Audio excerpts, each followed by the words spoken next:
신학 신대원 선생 여러분, 사도행전 강의를 맡은 배리철 교수입니다. 오늘은 성령 충만과 베드로의 오순절 설교를 사도행전 2장 1절에서 21절로 강의를 하도록 하겠습니다. 먼저 사도행전은 성령행전 또는 전도행전이라고도 합니다.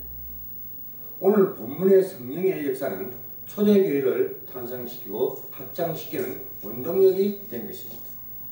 이 원동력이 성령의 오순절날 임하였습니다. 오순절은 유월절 후 첫 안식일 다음 날로부터 50일째 되는 날입니다. 이날은 가나안 땅에서 첫 수확을 거둔 날입니다. 또는 칠칠절, 벽추절이기도 합니다. 이 내용이 어디서 나왔냐면 레위기 23장 15절에서 16절에서 말씀하고 있습니다. 그래서 유대인의 3대 절기에 속합니다. 유월절 또는 무교절, 오순절, 수장절, 추수를 끝내고 지키는 절기였습니다. 오순절은 이스라엘의 백성들에게 가나안 땅에서 새로운 삶을 의미합니다. 그러므로 오순절 성령 강림은 성령을 통하여 성도의 새로운 삶이 시작될 것을 예표해 줄 것입니다. 그러면 성령 충만의 의미가 무엇인가? 구약시대의 성령의 역사는 잠시 임했다가 다시 떠났습니다. 일시적이고 제한적인 것을 볼 수가 있습니다. 하나님이 필요를 하실 때 소수의 영적 지도자들에게 성령으로 기름 부으시고 맡은 사명을 감당케 하셨습니다. 신약시대의 성령의 역사는 성령 강림입니다. 이것은 계속적으로 보편적으로 함께 하셨다는 것을 말하고 계십니다. 말세 시대의 성령의 역사는 지금 이 시대에는 우리 하나님 자녀된 자들에게 내주하고 인도하시고 또 심연 동행을 하십니다. 이것이 성령 충만입니다. 성령 충만하지 않으면 어떻게 됩니까?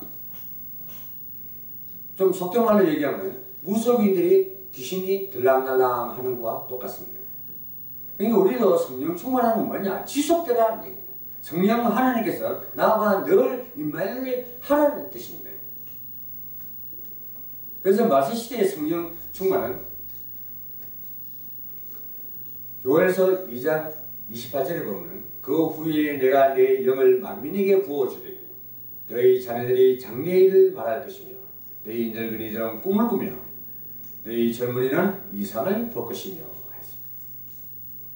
그래서 사도행전 1장 8절에 보면 오직 성령이 임하시면 그랬습니다. 임하시면 뭐가 따라옵니까? 권능이 따라옵니다. 그래서 열방 중에 예수는 그리스도라고 증거하라는 것입니다. 그것까지 아닙니다.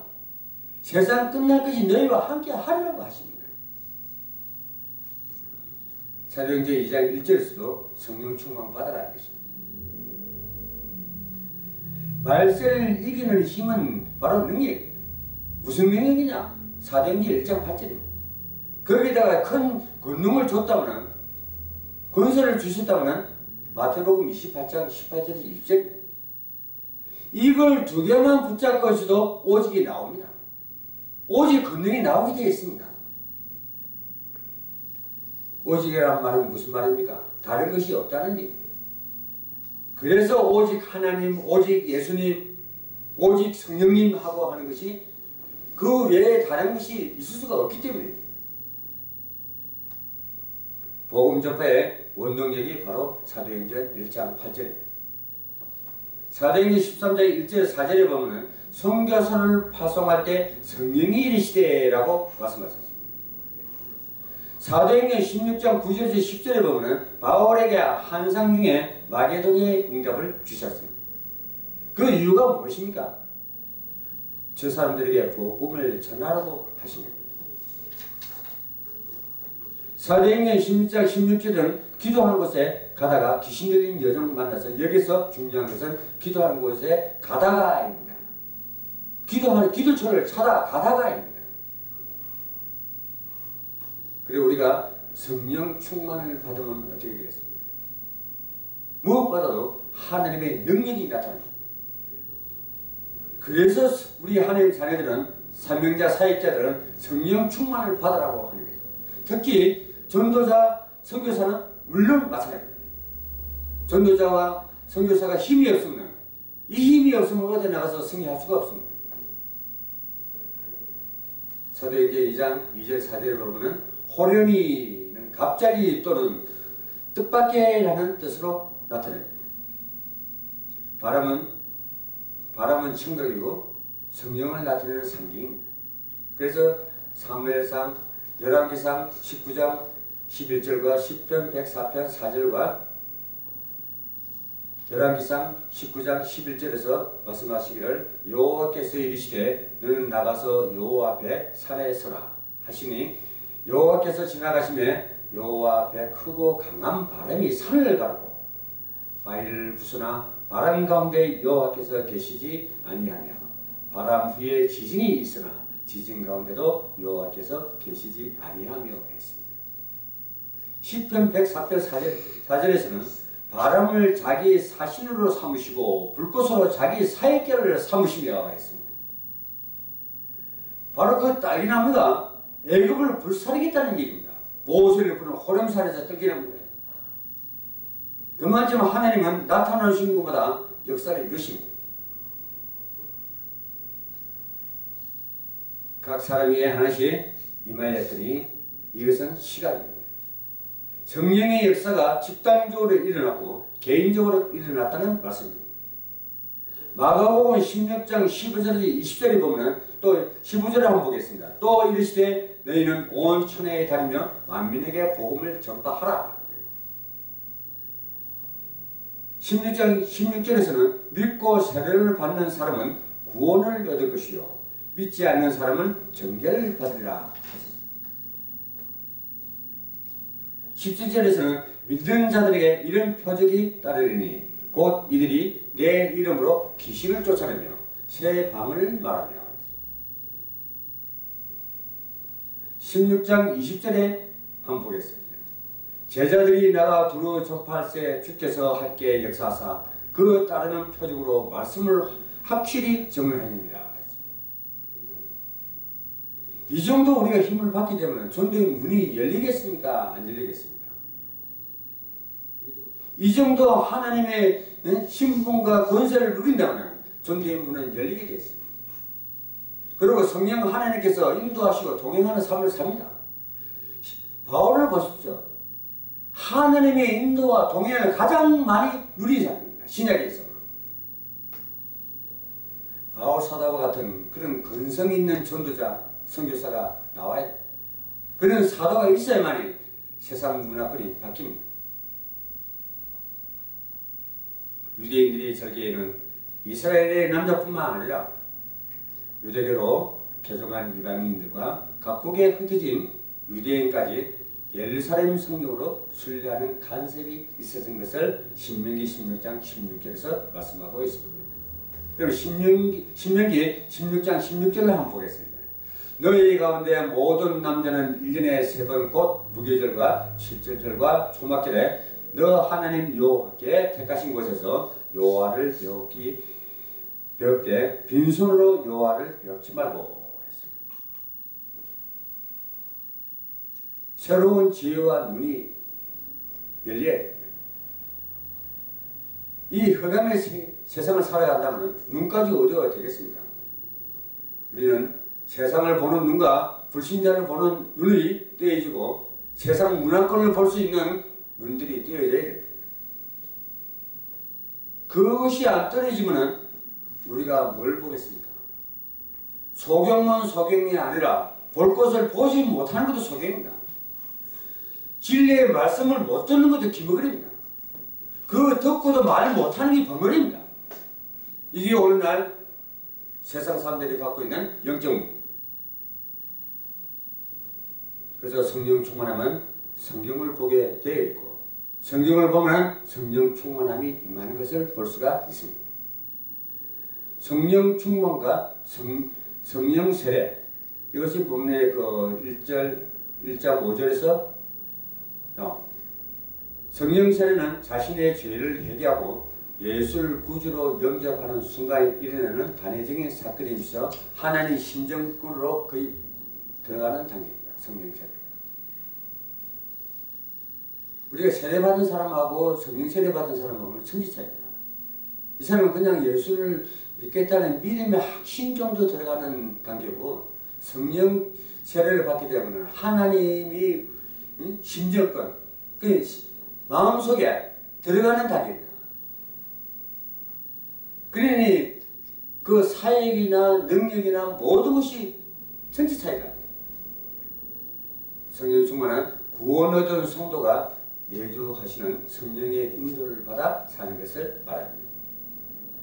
그러면 성령 충만에 대한 세 종류의 사람들을 한번 보여드렸습니다. 멀리 서서 신기하게 보는 사람들이 있습니다. 성경 역사를 조롱하는 사람들도 있습니다. 성령의 권능과 충만함을 직접 누리는 사람들도 있습니다. 그래서 성령 충만 받으려면 어떻게 해야 되겠습니까? 하나님의 언약과 약속을 믿으셔야 합니다. 성령의 인도하심을 인정을 해야 됩니다. 이렇게 되려면 어떻게 해야 되겠습니까? 우리가 기도의 능력이 있어야 됩니다. 그래서 주님께서 먼저 그의 의와 나를 위해서 기도하라죠. 그래서 우리는 전부 다 내 유익을 위해서 기도했습니다. 그래서 성령 인도를 받지 못하고 응답도 제대로 받지 못한다는 사실입니다. 성령의 능력을 바르고 인식해야 됩니다. 이것을 누리는 것이 기도의 능력입니다. 집단적인 성령 충만은 예배를 통하여, 개인적인 성령 충만은 무릎 기도를 통하여 나타나게 되는 것입니다. 사도행전 2장 22절에서 41절까지 가기를 하도록 하겠습니다. 베드로의 설교는 14절에 이미 시작했습니다. 14절을 보면 요엘서에서 기록된 말씀이 성취되었음을 말하고 있습니다. 베드로가 11사도와 함께 서서 소리를 높여 이르되 유대인들과 예루살렘에 사는 모든 사람들아, 이 일을 너희로 알게 할 것이니 내 말에 귀를 기울이라. 베드로가 설교하는 것입니다. 이날의 베드로의 설교는 핵심도 예수가 그리스도였다는 사실입니다. 고로 구약이 왜 중요하냐? 예수가 그리스도라는 증거를 구약에서 찾을 수 있기 때문에 구약이 중요한 부분이 찾아가고 있습니다. 복음은 두 가지가 있어야 합니다. 첫째, 십자가와 부활입니다. 예수 그리스도가 주신 증거가 사도행전 2장 22절에서 이스라엘 사람들아, 이 말을 들으라. 너희도 아는 바와 같이 하나님께서 나사렛 예수로 큰 권능과 기사와 표적을 너희 가운데서 베푸사 너희 앞에서 그를 증언하셨느니라 하셨습니다. 이것이 우리가 예수가 그리스도라는 증거적, 역사적 증거입니다. 예수님의 죽으심과 부활의 역사적 증거입니다. 우리가 현장에서 해야 할 핵심 메시지이기도 합니다. 특히 성교사 여러분, 전도자 여러분, 우리가 이것이 확고히 각인되지 않으면 전도지, 선교지에서 실패하고 맙니다. 선교적 증거입니다. 너희도 아는 바와 같이 이것은 우리에게 오셨다. 오셨다는 것은 성경을 통해서 부인할 수 없는 말씀입니다. 우리 초림주가 오셨습니까? 안 오셨습니까? 선지자님 여러분. 분명히 왔었죠. 왔다가 다시 오겠다고 약속하시고 가셨죠. 우리는 다시 오실 주님을 바라보고 신부된 입장에서 그를 맞이하는 자세로 이 세상을 살아가야 할 것입니다. 이것은 부인할 수 없는 역사적 증거요, 선교적 증거입니다. 영적 증거입니다. 하나님께서 즉 사람으로 난 것이 아니라 하나님 되시는 실제적 증거가 큰 권능으로 기사 표적을 베푸시면서 성육신하면서 그리스도가 이 땅에 온 것입니다. 베드로는 기적들을 하나님이 보내신 확실한 증거로 의심할 대상이 아님을 선포합니다. 베드로는 나사렛 예수라고 했습니다. 그건 그 당시의 유대인들이 예수님을 조롱하며 불렀던 이름입니다. 오병이의 기적을 일으킬 때 유대인들은 그랬습니다. 아이고 저거 떡집 아들로 태어났나? 목수 아들로 태어났거든. 정말 천한 가문에서 태어났다. 그것이 오늘날 우리가 살아가면서 인간을 평가하는 기준이기도 합니다. 그리고 우리 선생 여러분들은 사람의 모습을 보고 평가를 하지 마시기를 주님으로 부탁드리겠습니다. 요한복음 1장 46절에 보면 다다나엘이 이르되 나사렛에서 무슨 선한 것이 날 수 있느냐 빌립이 이르되 와서 보라 하니라. 예수님은 많은 기적과 표적을 보여주었지만 당시 이스라엘 사람들은 그것을 보지를 못했습니다. 왜 나사렛이란 지명에 잡혀 있었기 때문입니다. 뭐든지 열린 마음으로 보면 보입니다. 다윗을 통한 메시지 설명을 하고 있습니다. 사도행전 2장 23절에 보면 그가 하늘께서 정하신 뜻과 미리 아신 대로 내준 바 되었거늘 너희가 복 없는 자손들의 손을 빌려 못 박아 죽였으나. 예수 그리스도의 죽으심은 우연의 죽음이 아닙니다. 이미 하나님이 계획하신 죽임임을 알 수가 있습니다. 그걸 성경에서 말씀하고 있는 것입니다. 요한복음 19장 11절에 보면 가룟 유대에 의해 내어준 바 되었고 하나님의 뜻과 예정 속에 진행된 구속사적 사건인 것을 알 수가 있습니다. 본문 2장 24절에 보면 하나님께서 그를 사망의 고통에서 풀어 살리셨으니 이는 그가 사망에 매여 있을 수 없습니다. 예수 그리스도의 죽음을 복 없는 자들의 승리로 여기지만 예수 그리스도의 부활로 끝이 나버리고 있습니다. 즉 예수님은 인간의 죽음으로 가두지 못한다는 것을, 즉 예수가 하나님이시라는 것을 분명히 증거해 보였습니다.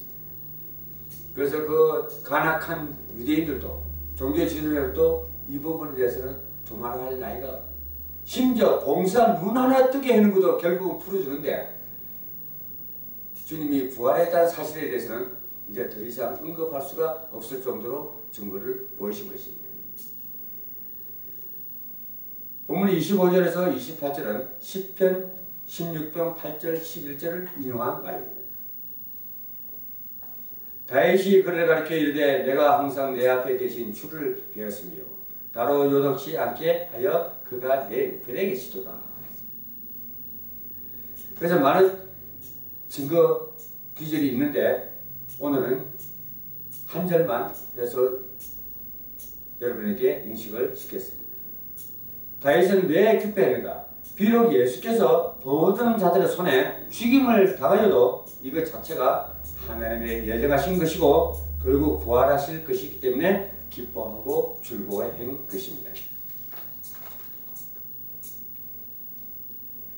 따라하십시오. 복음으로 아픔과 고통을 기뻐하는 자가 됩시다. 성경적 소망을 가진 자는 그럴 수 있습니다. 현재의 아픔과 고통을 미래를 바라보며 기뻐하고 즐거워할 줄 아는 자가 진정 하나님을 바라보는 자의 뜻입니다. 성찬식도 구원의 누리를 보면 감동이 달라요. 다윗은 28절 35절에서 메시아를 바라본 것입니다. 핵심 내용은 다윗이 메시아의 죽음과 부활을 예언했고 다윗이 예언한 메시아는 바로 예수 그리스도라 사실을 증거했습니다.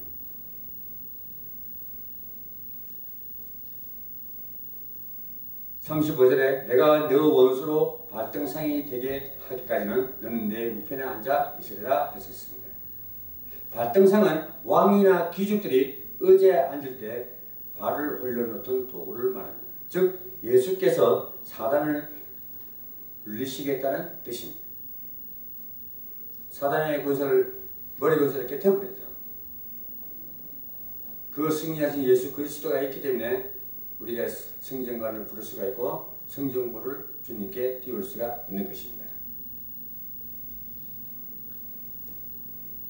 베드로 설교의 결론, 부활의 예언을 사도행전 2장 31절에서 말씀하셨습니다. 미리 본고로 그리스도의 부활을 말하되 그가 음부의 버림이 되지 않고 그의 육신의 썩음을 당하지 아니하리라 하시더니. 부활의 증거는 32절에서 이 예수를 하나님이 살리신지라 우리가 이 일의 증인이 되리로다. 그래서 우리 구원받은 사람들은 사도행전 2장 37절에 듣고 마음에 찔려를 헬라어로 원어로 해석하면 때려 눕히다, 날카롭게 후벼 파다, 즉 베드로가 전한 말씀의 변입니다.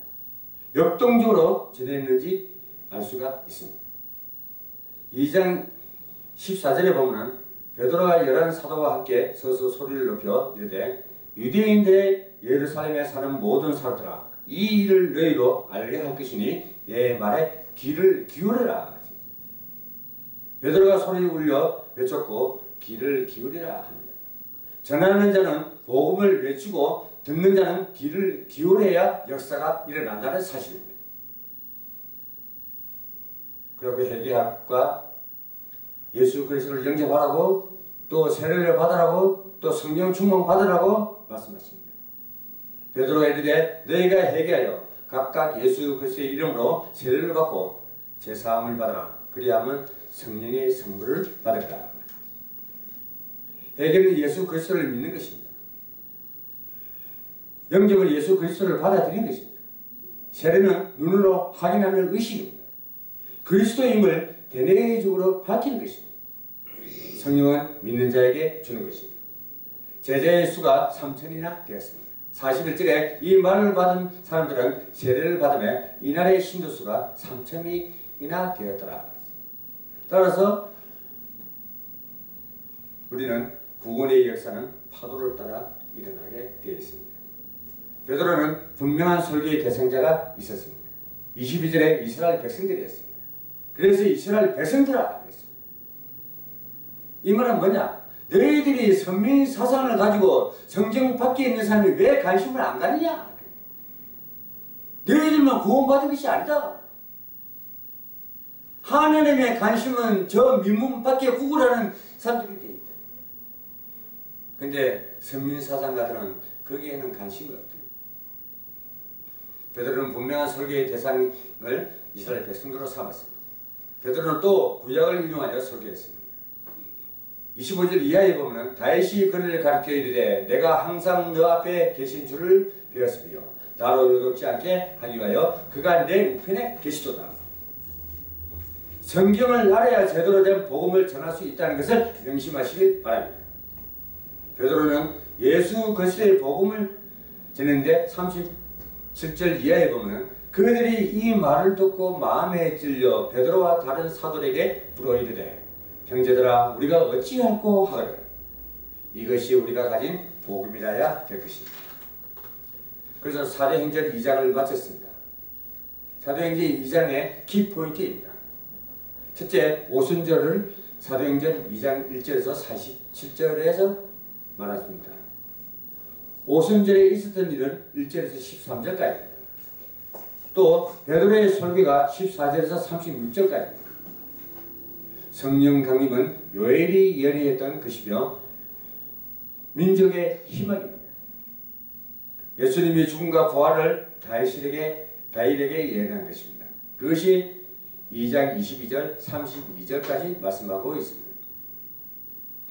또 예수님의 부활과 성령 강림은 하나님께서 하십니다고 33절과 36절에서 증가하고 있습니다.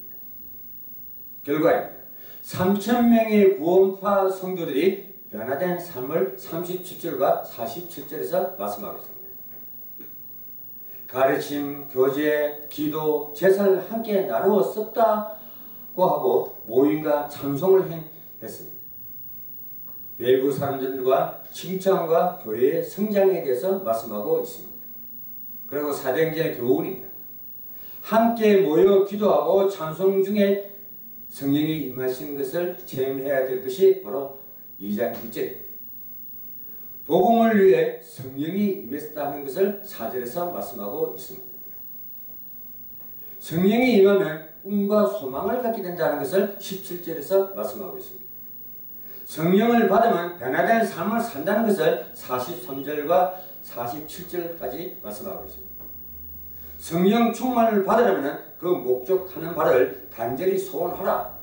이것을 43절에서 47절에 말씀하고 있습니다. 성령 충만을 교회의 소망, 민족의 소망을 삼아라. 생각해 보겠습니다. 성령 충만의 목적이 무엇인가? 또 성령 충만한 자들은 어떤 삶을 살아야 할 것인가? 또 성령 충만을 받으려면 어떻게 살아야 하는 것을 우리 선생님 여러분께서 각자의 하나님께 소통하면서 발견해 가시기를 예수님 이름으로 간곡히 부탁드리겠습니다. 감사합니다.